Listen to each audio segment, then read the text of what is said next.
Hello, welcome back. Today we're going to talk about inverse functions here in Mrs. Thompson's classroom.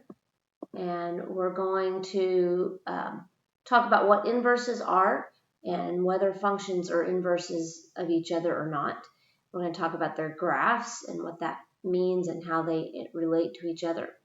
And we're going to define what it means to be a one-to-one function and how that relates to our inverses. So let's first talk about what an inverse relation is. Well, inverse relations undo each other. So going back to your arithmetic days, this would be like addition and subtraction or multiplication and division. So when they undo each other, that means when we compose them, they will result in just an x. Okay, and then our notation is to put this superscript of a -1 on it, and that will imply inverse. Not exponent of a -1, but a superscript meaning inverse. Okay, so if I want to know if two functions are inverses of each other, I simply take their composition, which means I'm going to take f of g of x. Alternate notation would look like this. Okay. All right, so that means I'm going to take f, which is x plus 5, and I'm going to put g inside where the x was, and then I simplify and I get x. And then I try it in the other order where I start with g, which is x minus 5, and I put f in replace of the x, and I reduce. And they both give me x, so they are inverses. Okay.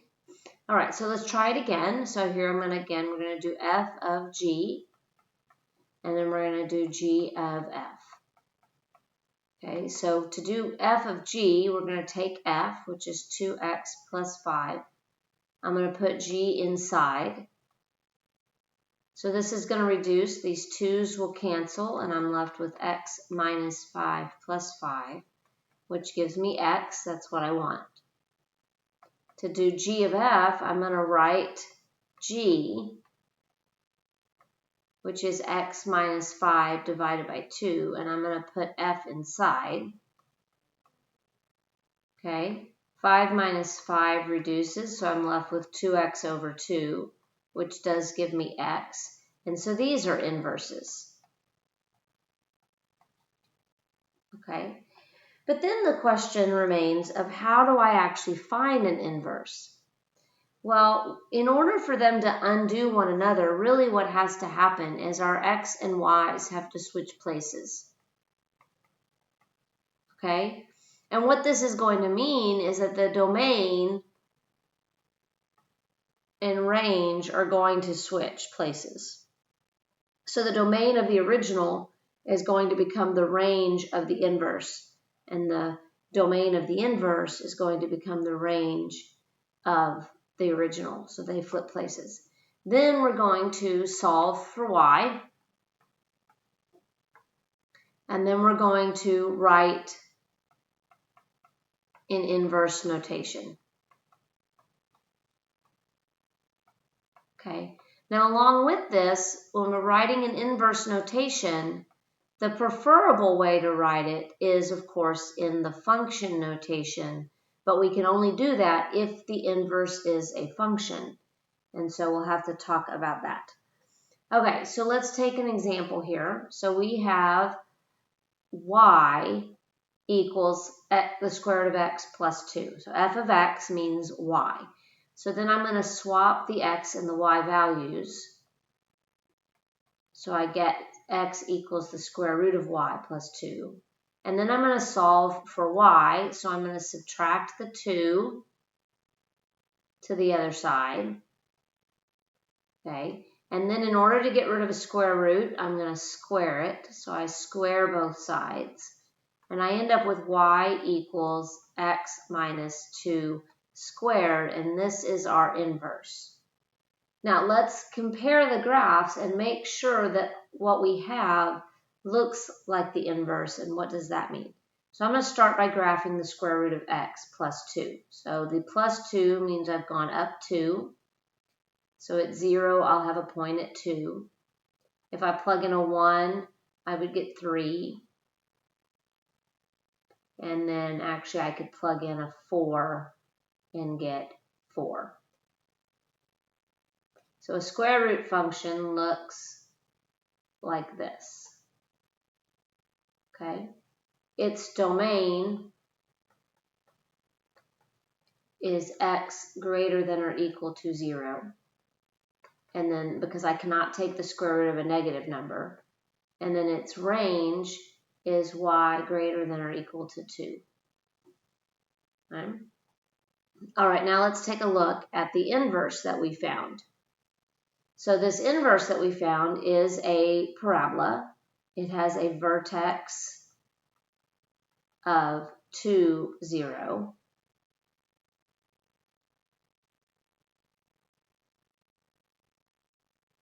Which is here. Okay. And then if I plug in a 1,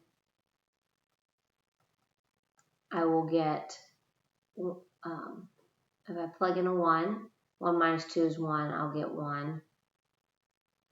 So we have a point here. And if I plug in a 3, I'll get a 1 as well. So I have a point here. And then I can connect the dots. Okay. Now we notice these two functions, the blue curve has this sort of extra part to it over here. And the reason for that is a difference in domain and range. So the domain of my inverse is all reals. The range of this inverse is greater than or equal to 0. Now let's compare that to what we said for the original. So I noticed that the domain and the range match from original to inverse. But what I also notice is that the range of the original should match the domain of the inverse, and they don't. So what I have to do is I have to make them match. So we're going to change this domain of the inverse, has to be restricted to match what we started with. And so we're going to need to make this x greater than or equal to 2. Now what that does on our graph is it takes away this side. And now the two functions, first of all, they are both functions, but they do sort of match in shape, but they're going in different directions because they are reflections about y equals x. So you'll notice the points, this point is at 3, 1. Well, it came from the original point of 1, 3.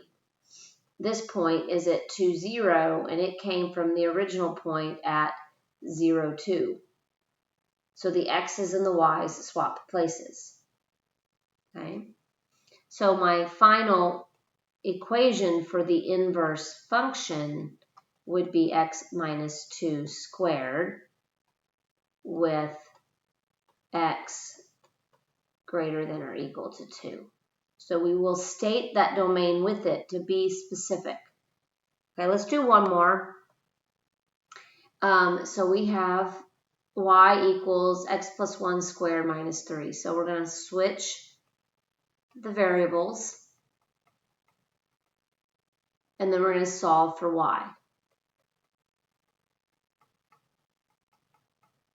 Now the difference with this one, I'm starting with the parabola, so when I take this square root, I get y plus 1 equals the square root of x plus 3, but I have plus or minus.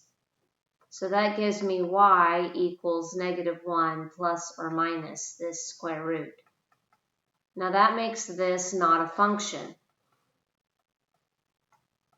Okay, So let's take a look at the graphs and see what we would need to do in order to create a function that has an inverse function. So right now I have an inverse relation.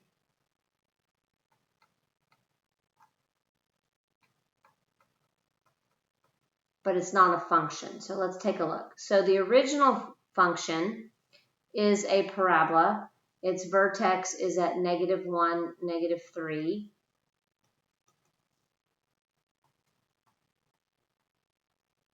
Okay.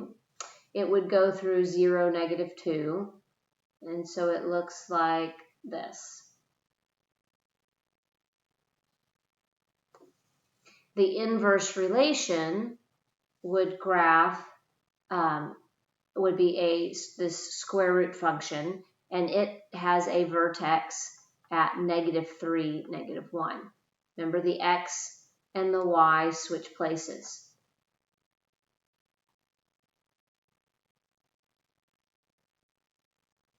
Okay, and it would go this way. So we can see the original function has been turned on its side. They are reflections of each other. I have a point at -2, 0 because this one had a point at 0, -2. We have a point at -3, -1 because this one had a point at -1, -3. But this resulting inverse isn't a function. It fails the vertical line test. In order to make it a function,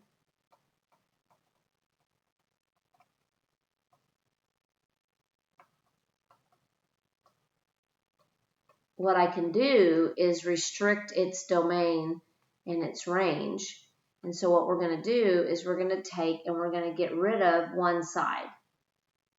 Okay, now it passes the vertical line test and now it's a function. And so we're going to make this the domain of our inverse is x greater than or equal to -3. And our range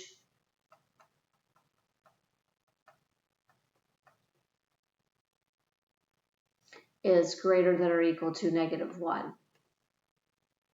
Okay, and so that will make the F inverse equal to just the positive square root.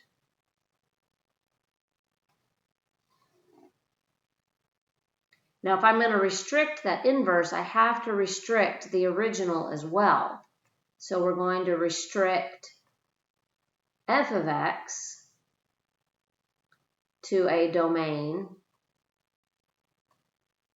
of x greater than or equal to -1. Remember, the domain of the original has to match the range of the inverse. So what that does is it takes and it gets rid of this half of the original function. So we're only taking the positive side. Okay. Now this does not affect the range of the original. Is still y greater than or equal to -3, and notice that matches the domain of the inverse. Okay, so sometimes we have to restrict the original in order to result in an inverse function. Now, why did this original function not have an inverse that was a function? Well, that goes to this definition of defining a one-to-one function. Well, a one-to-one function is a function where each value of the of the range corresponds to only one value of the domain. Okay, so what that means, if I take some y value here, it's only going to occur once. So the fact that it's a function means the vertical line can only pass through that point once. But to be 1 to 1, it means that I can't have this same y value. I couldn't have another one over here.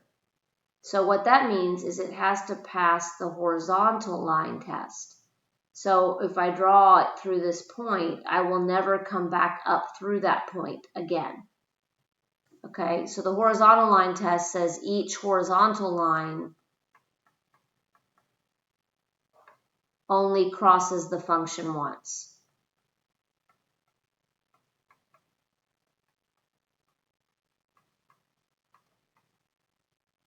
Okay, and so in order for, we can check if the original function is going to have an inverse that is a function, it must be 1 to 1. So which of these are 1 to 1? Which of these will have an inverse function? Well, the first one will. It's a line, and so any horizontal line is only going to cross it once, so it does. The last one also, horizontal line, no matter where I put it, crosses it once, so it is. But this parabola in the middle here, a horizontal line is going to cross the function twice, so it is not. Okay? It does not have an inverse. That's a function. Okay? So the first thing you want to do is decide, if you're looking for an inverse function, is decide if the original is 1 to 1 or not. All right, so hopefully this gives you a little idea of how inverses work, how to find them, and when they are inverses and when they have an inverse. And we will see you next time. We're going to talk about 2 specific inverse functions, and that is exponentials and logarithms. So my next video will be on exponentials, and then I'll have one on logarithms, and we'll see how they're related. So I hope to see you next time.